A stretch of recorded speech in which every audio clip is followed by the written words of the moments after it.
Welcome students. Last લેક્ચરની અંદર આપણે સપુષ્પી વનસ્પતિમાં લિંગી પ્રજનનવાળા ચેપ્ટરની શરૂઆત કરી હતી અને ચેપ્ટરની પ્રસ્તાવના જે છે આપણે ભણી ગયા છીએ. ચેપ્ટરની અંદર થયેલી તમામ ઘટનાઓને આપણે ત્રણ ભાગમાં વહેંચી હતી: પૂર્વફલનની ઘટના, ફલનની ઘટના અને પશ્વફલનની ઘટના. પૂર્વફલનની ઘટનામાં બે હતું: જન્યુ જનન અને જન્યુ વહન. પુંકેસર ચક્રમાંથી નરજન્યુનું નિર્માણ અને સ્ત્રીકેસર ચક્રમાંથી માદા જન્યુજનક અવસ્થા એટલે કે ભ્રૂણપુટનું નિર્માણ. તો એ ઘટનાને આપણે બોલશું જન્યુ જનન. તો મિત્રો આજે આપણે શરૂઆત કરવાની છે પૂર્વફલનની ઘટનાઓ અને રચનાઓ. લિંગી પ્રજનનની ઘટનાનો પહેલો તબક્કો એટલે કે પૂર્વફલનની ઘટના અને પૂર્વફલનની અંદર જોવા મળતી રચનાઓ. તો પૂર્વફલનની ઘટના અને પૂર્વફલનની રચનામાં પહેલા આજે આપણે ભણવાનું છે જન્યુ જનન. ફર્સ્ટ વન ઇઝ પૂર્વફલન ઘટનાઓ અને રચનાઓ જન્યુ જનન. અને જન્યુ જનનમાં પણ આજે આપણે ભણશું પુંકેસર ચક્રમાંથી નર જન્યુજનક અવસ્થાનો વિકાસ.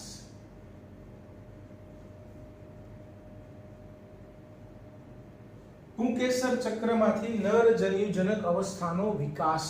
તો આપણે ગઈકાલે પુંકેસરની રચનામાં ભણી ગયા કે ભાઈ લાક્ષણિક પુંકેસરની અંદર તમને કેટલા ભાગ જોવા મળશે? તો કે 3 ભાગ હશે: પરાગાશય,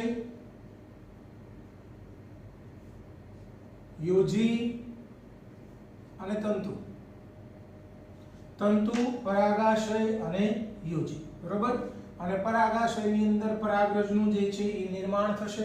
એક યાદ રાખવાનું છે જૂનું કે ઘણીવાર આપણે ભણી ગયા છીએ અગાઉ તંતુની લંબાઈમાં વિવિધતા જોવા મળે છે. તંતુની લંબાઈમાં વિવિધતા જોવા મળે છે એનું એક્ઝામ્પલ છે રાઈટ. તો કોમન વસ્તુ થઈ ગઈ. હવે આપણે ભણવાનું છે પુંકેસર ચક્રમાં નરજન્યુજનક અવસ્થાનો વિકાસ. તો ભણ્યા હતા એમ કે ભાઈ પુંકેસર ચક્રની અંદર હવે આપણે ભણશું પહેલો ટોપિક પુંકેસરમાં શું છે? તો કે પરાગાશય.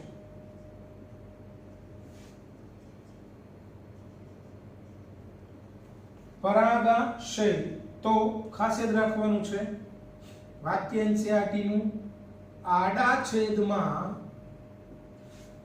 છેદમાં પરાગાશય દ્વિખંડીય છે.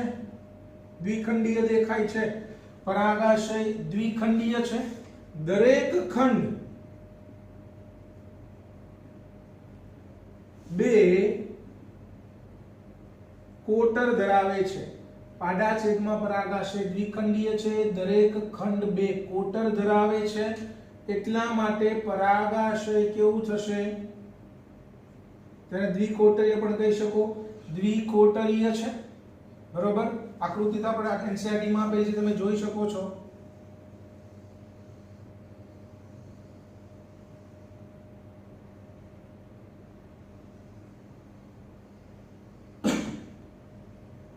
આ પ્રમાણે કે પરાગાશય બે ખંડો ધરાવે છે અને દરેક ખંડમાં વળી પાછી શું છે? બે કોટર છે. અને એટલા માટે તમે આમ જોવા જાવ તો કેટલા ખંડો દેખાય? તો કે આપણે એને બોલશું 4 કોટર. આમ દ્વિકોટરીય છે પણ ટોટલ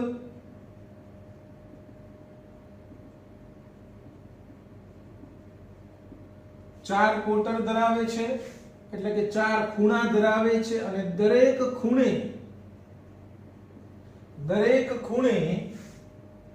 એક શું જોવા મળે છે? લઘુ બીજાણુધાની જોવા મળે છે. દરેક ખૂણે લઘુ બીજાણુધાની જોવા મળે છે. અહીંયા પણ એક લઘુ બીજાણુધાની હશે. અહીંયા એ જ રીતે તો દરેક ખૂણે લઘુ બીજાણુધાની. આ જે છે એ આ યોજી નું જોડાણ સૂચવે છે. અને દરેક ખૂણે શું જોવા મળશે? લઘુ બીજાણુધાની. અને આ લઘુ બીજાણુધાની આગળ જતા એમાંથી પરાગરજનું નિર્માણ થાય એટલે કે વિકાસ પામી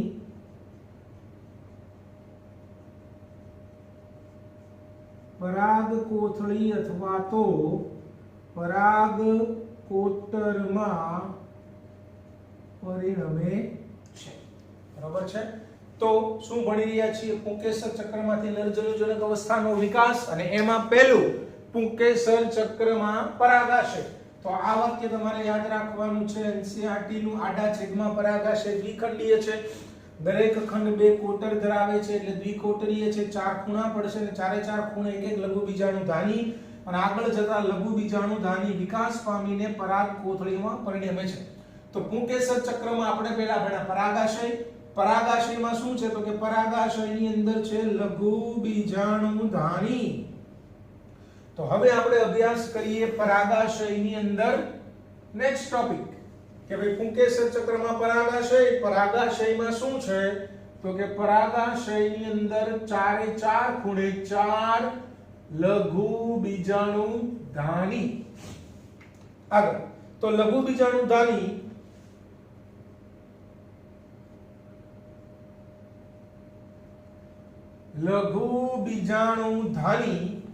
ની બહારની સપાટી લઘુ બીજાણુધાની પોતાની બહારની સપાટી ગોળાકાર પ્રદર્શિત કરે છે। ગોળાકાર સપાટી ધરાવે છે।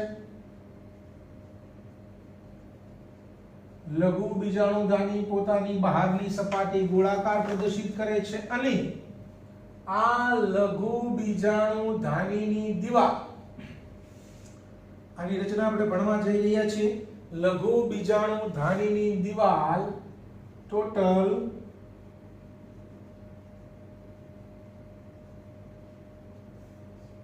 લઘુ બીજાણુધાનીની દીવાલ ટોટલ 4 સ્તરની બનેલી છે। બરાબર છે।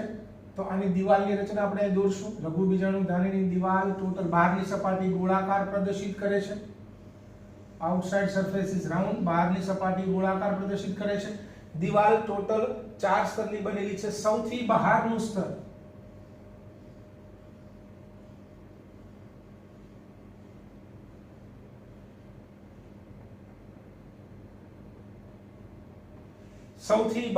સ્તર એને બોલવામાં આવે છે અધિસ્તર।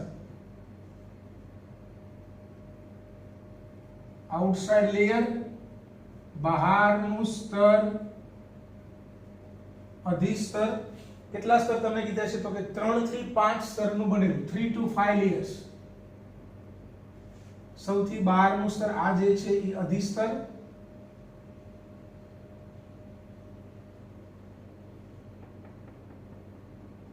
આવા 3 થી 5 સ્તરો છે જે આપણે દર્શાવી દઈએ સામાન્ય રીતે।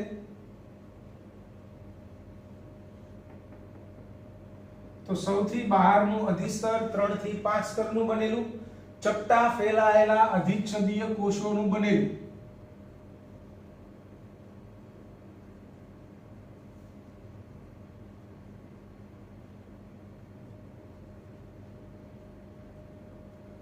ચપટા ફેલાયેલા અધિચ્છદીય કોષોનું બનેલું સ્તર એટલે કે બહારનું સ્તર એટલે કે અધિસ્તર। ત્યાર પછીનું સ્તર જેનું નામ છે એન્ડોથેસિયમ અથવા તો તંતુમય સ્તર। એન્ડોથેસિયમ અથવા તો તંતુમય સ્તર।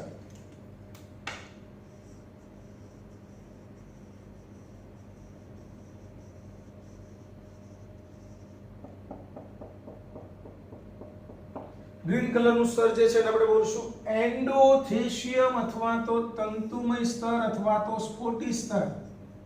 એન્ડોથેસિયમ તંતુમય સ્તર અથવા સ્ફોટી સ્તર। એન્ડોથેસિયમ તંતુમય સ્તર અથવા તો સ્ફોટી સ્તર। શું કામ? તો કે જ્યારે આ પરાગાશય તૂટે ને એમાંથી પરાગરજ છૂટી પડે એ વખતે એમસીક્યુ માટે યાદ રાખવાનું છે પરાગાશયના સ્ફોટન માટે, પરાગાશયને તૂટવા માટે, પરાગાશયના સ્ફોટન માટે જવાબદાર છે એન્ડોથેસિયમ તંતુમય સ્તર અથવા તો સ્ફોટી સ્તર। ત્યાર પછીનું સ્તર એને આપણે બોલશું મધ્ય સ્તર।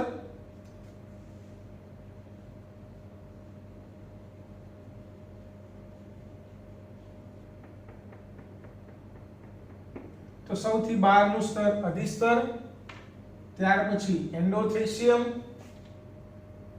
ત્યાર પછીનું આ જે સ્તર જે છે એની કોઈ લાક્ષણિકતા આપણે યાદ રાખવાની નથી, મધ્ય સ્તર. અને હવે અગત્યનું સૌથી અંદરનું સ્તર ઘટ કોષરસ અને બહુકોષ કેન્દ્રીય કોષ કેન્દ્ર ધરાવતા કોષોનું બનેલું સ્તર.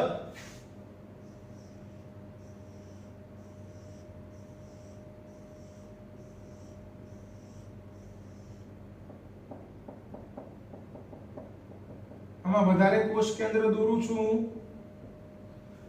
સૌથી અંદરનું સ્તર, very important for MCQS. Number 4,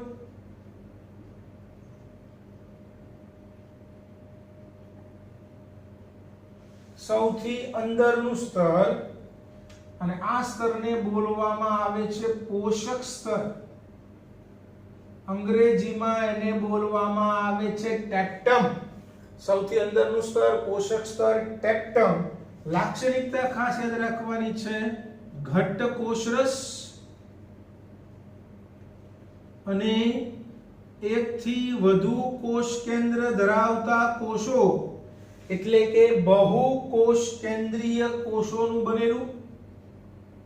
ઘટ્ટ કોષરસ અને બહુકોષ કેન્દ્રીય કોષોનું બનેલું સ્તર, સૌથી અંદરનું સ્તર, ધેટ ઇઝ પોષક સ્તર, ટેક્ટમ. હવે એમસીક્યુ માટે આપણે તમારે યાદ રાખવાનું છે, પરીક્ષામાં પૂછશે કે શા માટે, એનસીઈઆરટી માં પ્રશ્ન પૂછેલો છે, શા માટે પોષક સ્તરના કોષો બહુકોષ કેન્દ્રીય હોય, શું કામ એક કરતા વધારે કોષ કેન્દ્ર ધરાવતા હોય? તો યાદ રાખજો, જ્યારે પોષક સ્તરના કોષોની અંદર કોષ વિભાજન થતું હોય ત્યારે શું થતું નથી? કોષરસ વિભાજન થાય છે, પણ કોષ કેન્દ્ર વિભાજન થતું નથી. શું કામ બહુકોષ કેન્દ્રીય છે? તો કે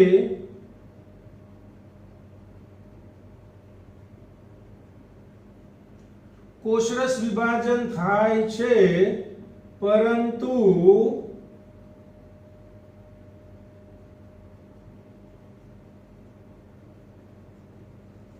કોષ કેન્દ્ર વિભાજન થતું નથી.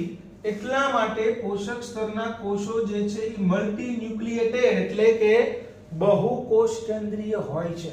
યાદ રાખવાનું છે. આગળ કાર્ય.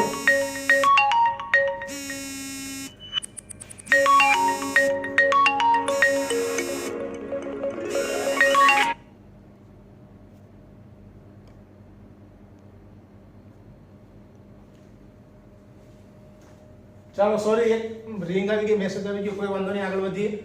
શા માટે પોષક સ્તરના કોષો બહુકોષ કેન્દ્રીય હોય છે એની મેં તમને વાત કરી. નેક્સ્ટ જે છે એનું કાર્ય. પોષક સ્તર શું કામ નામ આપેલું છે? તો અહીંયા જે પરાગરજનો વિકાસ થતો હોય, આપણે યાદ રાખવાનું છે, ઘણી બધી વાર પૂછાઈ ગયેલો પ્રશ્ન છે કે વિકસતી પરાગરજને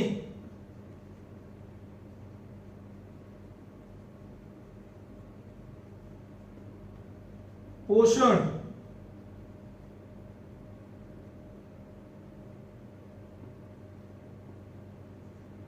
પાડવાનું કાર્ય. વિકસતી પરાગરજને પોષણ, ન્યુટ્રિશન પૂરું પાડવાનું કામ પોષક સ્તરના કોષોનું છે, માટે જેને બોલવામાં આવે છે પોષક સ્તર. તો વેરી વેરી ઇમ્પોર્ટન્ટ. પરાગાશય. પરાગાશયમાં લઘુ બીજાણુધાની, લઘુ બીજાણુધાનીની રચના. લઘુ બીજાણુધાનીની દિવાલ ટોટલ 4 સ્તરની બનેલી હોય. સૌથી બહારનું સ્તર અધિસ્તર, ત્યાર પછીનું સ્તર એન્ડોથેશિયમ એટલે કે સ્ફોટી સ્તર, જે પરાગાશયના સ્ફોટન માટે જવાબદાર છે. ત્યાર પછીનું મધ્ય સ્તર, અને સૌથી અંદરનું સ્તર જે છે પોષક સ્તર, ટેક્ટમ. અંગ્રેજીમાં એને બોલવામાં આવે છે ટેક્ટમ. ઘટકોષરસ બહુકોષ કેન્દ્રીય કોષો. કોષરસ વિભાજન થાય છે, પરંતુ કોષ કેન્દ્ર વિભાજન થતું નથી, માટે બહુકોષ કેન્દ્રીય છે. અને એનું કાર્ય અંદર વિકસતી પરાગરજને પોષણ પૂરું પાડવાનું છે. બીજું, એનસીઈઆરટી માં આવું પણ લખેલું છે કે આ બહારના 3 સ્તર જે છે એ સંયુક્ત રીતે પરાગાશયના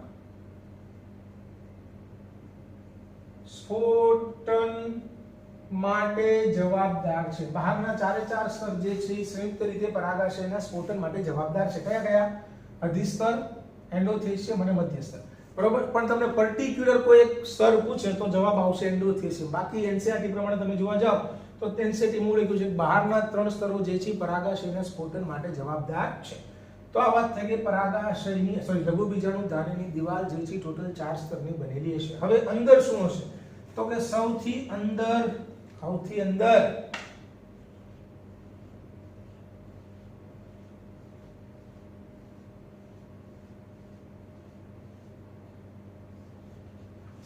અંદર કે જેમાંથી પરાગજ બને છે કોષો,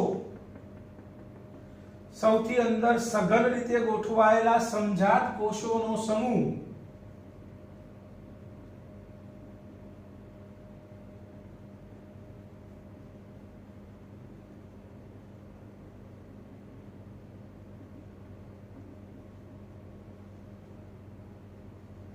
સૌથી અંદર તરફ સઘન રીતે ગોઠવાયેલા સમજાત કોષોનો સમૂહ, અને આને બોલવામાં આવે છે બીજાણુ જનક પેશી.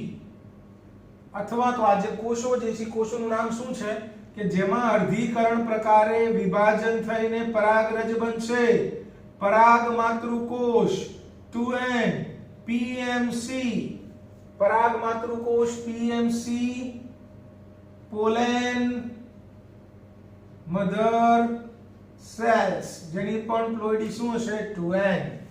પોલેન મધર સેલ્સ પરાગ માતૃકોષો, બરોબર છે. તો આ કોની રચના ભણ્યા આપણે ફરીવાર પુંકેસર ચક્રમાં પરાગાશયમાં લઘુ બીજાણુધાની. તો આ લઘુ બીજાણુધાનીની દિવાલ ટોટલ 4 સ્તરની બનેલી હોય, 4 સ્તર. એમસીક્યુ માટે નીટ માટે જે છે ઈ પોષક સ્તરની લાક્ષણિકતાઓ યાદ રાખવી બહુ જરૂરી છે, મહત્વનું છે. નીટ માટે very important for your NEET examination. અંદર તરફ શું હશે તો કે લઘુ બીજાણુધાનીના સેન્ટરમાં આવેલા સઘન રીતે ગોઠવાયેલા સમજાત કોષો જેને આપણે બોલશું પરાગ માતૃકોષ, પોલેન મધર સેલ. અને પોલેન મધર સેલની પ્લોઇડી તમારે યાદ રાખવાની છે. પ્લોઇડી એટલે n છે કે 2n છે, તો PMC કેવો હશે 2n. તો ફરીવાર પરાગાશયમાં લઘુ બીજાણુધાનીમાં શું તો કે લઘુ બીજાણુધાનીમાં પોલેન મધર સેલ પરાગ માતૃકોષ. આગળ વધીએ, પરાગ માતૃકોષમાં PMC એમાં અર્ધીકરણ પ્રકારે વિભાજન થશે. પરાગ માતૃકોષમાં અર્ધીકરણ પ્રકારે વિભાજન થઈ શું બનશે પરાગરજ. અને પરાગરજમાંથી નરજન્યુજનક અવસ્થાનો વિકાસ. કાલે શું ભણવાની ચર્ચા કરી લઈએ. આ વસ્તુ તમારી બોર્ડની બુકમાં લખવાની જરૂરિયાત નથી, કારણ કે હું તમને કાલે શું ભણવાનું છે એ વાત કરી રહ્યો છું. મેં તમને સ્ટાર્ટિંગમાં શું લખાવ્યું હતું કે આપણે શું ભણશું તો કે પુંકેસર ચક્રમાં પરાગાશયમાં શું લઘુ બીજાણુધાની. એટલું ભણી ગયા. પુંકેસર ચક્રમાં પરાગાશયમાં લઘુ બીજાણુધાનીની રચના. લઘુ બીજાણુધાનીમાં શું હશે પરાગ માતૃકોષ PMC. અને આ PMC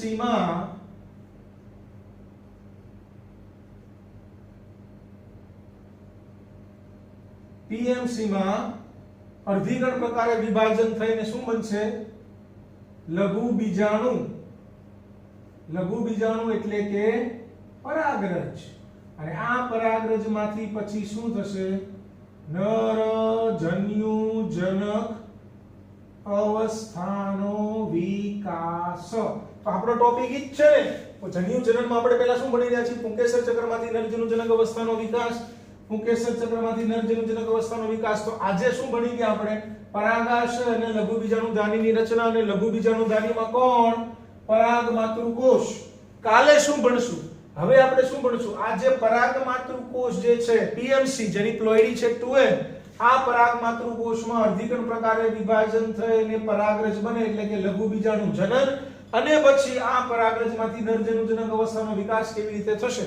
તો નેક્સ્ટ લેક્ચરની અંદર આપણે ભણશું PMC માંથી પરાગરજ એટલે કે લઘુ બીજાણુ જનન અને લઘુ બીજાણુ જનનમાંથી નરજન્યુજનક અવસ્થાનો વિકાસ કેવી રીતે થશે એ વસ્તુ હવે આપણે નેક્સ્ટ લેક્ચરની અંદર જે છે એ ભણીશું. એટલે આ ખાલી તમને કહેવા માટે છે, તમારે બોર્ડ વર્કની બુકમાં લખવાની જરૂરિયાત નથી, અહીંયા સુધીનું તમારે લખવાનું રહેશે. બરોબર છે.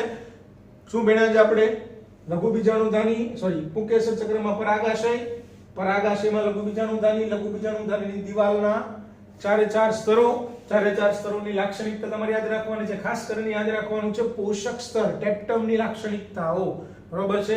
તો વિડિયોને વ્યવસ્થિત રીતે જોજો, લાઈક કરજો, શેર કરજો, ચેનલને સબસ્ક્રાઇબ કરજો. મળીએ નેક્સ્ટ લેક્ચરની અંદર. પીએમસી માંથી લઘુ બીજાણુનું નિર્માણ એટલે કે લઘુ બીજાણુ જનન કેવી રીતે થાય અને પરાગરજ એટલે કે લઘુ બીજાણુ ધાનીમાંથી પછી નરજનુજનક અવસ્થાનો વિકાસ કેવી રીતે થશે એ આપણે નેક્સ્ટ લેક્ચરની અંદર જે છે એનો અભ્યાસ જે છે વિગતવાર કરીશું. તો મળીએ નેક્સ્ટ લેક્ચરની અંદર.